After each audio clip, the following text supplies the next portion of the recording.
નમસ્કાર મિત્રો, સ્વાગત છે બધા મિત્રોનો મારી યુટ્યુબ ચેનલમાં. હું છું આપનો મિત્ર ભાવિક વઘાસિયા. તો મિત્રો, ખાસ કરીને આ વિડીયોના માધ્યમથી આપણે વાત કરવાની છે જીરુની બજાર આગામી દિવસોમાં વધશે કે ઘટશે તે બાબતે નિષ્ણાતોનું શું કહેવું છે તે વિશેની સંપૂર્ણ માહિતી આ વિડીયોમાં જોશું. તો વિડીયોને છેલ્લે સુધી જોવા વિનંતી.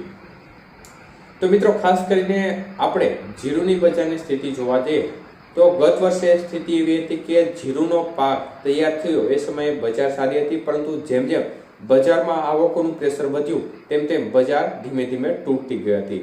પરંતુ આ વખતે સ્થિતિ તદ્દન વિપરીત જોવા મળી રહી છે. આ વર્ષે બજારમાં ખાસ કોઈ મોટા ફેરફાર વગર એ લેવલ નજીક જ જોવા મળી રહી છે, જેમાં પહેલા 4000ની ઉપર થોડા ભાવ જોવા મળી રહ્યા હતા, પરંતુ અત્યારે બજાર છે તે થોડી ઢીલી પડી અને 4000 અથવા તો તેની આજુબાજુ અથડાઈ રહી છે.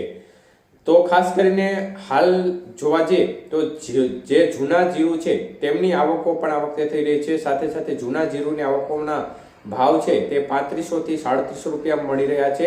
એવરેજ ભાવ વિશે વાત કરીએ તો 3800 રૂપિયા આજુબાજુ બજાર જોવા મળી રહી છે. અને ખૂબ સારી ક્વોલિટીનું ઈગલ ક્વોલિટીનું જીરું હોય તો આ સંજોગોમાં બજાર 4000 થી 4100 આજુબાજુના ભાવે વેપાર થતા નજર પડી રહ્યા છે. અને કોઈ એવા વકુલ હોય જેના ભાવ છે તે 4100 ને પણ પાર થયેલા જોવા મળી રહ્યા છે. તો ઓવરઓલ બજાર છે તે 3800 નજીક જોવા મળી રહી છે. ત્યારે ખાસ કરીને આ વખતે જે નિષ્ણાતોનું અનુમાન છે તે પ્રમાણે જે ઉત્પાદન છે તેની સ્થિતિ દેશ લેવલે સારી જોવા મળી રહી છે. અને ખાસ કરીને 97,93,000 બોરીનું ઉત્પાદન થવાની ધારણા છે. હાલ દિવસે ને દિવસે જેમ ગરમી વધી રહી છે તેમ તેમ આવકો પણ વધી રહી છે. અને હવે આવકો છે તે દિવસે મતલબ કે દરરોજ આવકો છે તે 1 લાખ બોરીને પણ પાર થતી નજર પડી રહી છે. જેમાં મુખ્યત્વે રાજકોટ યાર્ડમાં, Jamnagar yard, Morbi yard, Halvad yard, Unjha yard સહિતના જે વિવિધ યાર્ડો છે તે પ્રમુખ યાર્ડોમાં આવકોનું પ્રેશર અત્યારે ખૂબ મોટા પ્રમાણમાં વધી રહ્યું છે.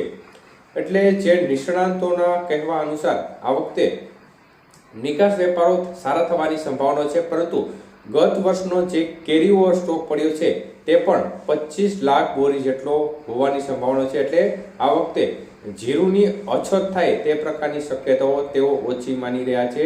અને આ વર્ષનું ઉત્પાદન સાથે ગત વર્ષનો કેરી ઓવર સ્ટોક પણ સારો હોવાને કારણે અત્યારે જે બજાર છે તે બજાર નજીક જ ભાવ અથડાયા રહે તે પ્રકારની સંભાવનાઓ દેખાઈ છે તેવું નિષ્ણાંતોનું કહેવું છે. અને ગત વર્ષે આ સમયે ખાસ કરીને 40 થી લઈને 42 લાખ બોરી જે જીરું છે તેની નિકાસ થઈ હતી. અને આ વખતે પણ નિકાસ વેપારો સારા થશે, પરંતુ જે ગત વર્ષનો કેરી ઓવર સ્ટોક પડ્યો છે એને કારણે બજારમાં ખાસ કોઈ મોટી તેજી આવે તેવી સંભાવનાઓ તેઓ વ્યક્ત કરી રહ્યા નથી. એટલે જીરુની બજાર છે તે 4000ની સપાટી નજીક અથડાયા કરે તે પ્રકારનું તેમનું અનુમાન છે.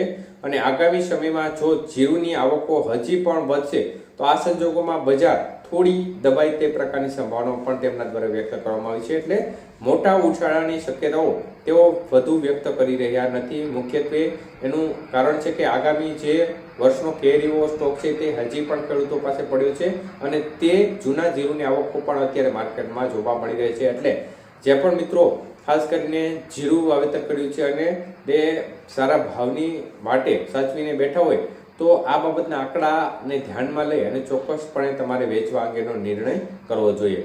તો નિષ્ણાતના મત અનુસાર બજારમાં ખાસ કોઈ મોટા સુધારાની સંભાવના નથી. 4000 આજુબાજુ બજાર અથડાયા કરે તે પ્રકારનું તેમનું અનુમાન જોવા મળી રહ્યું છે.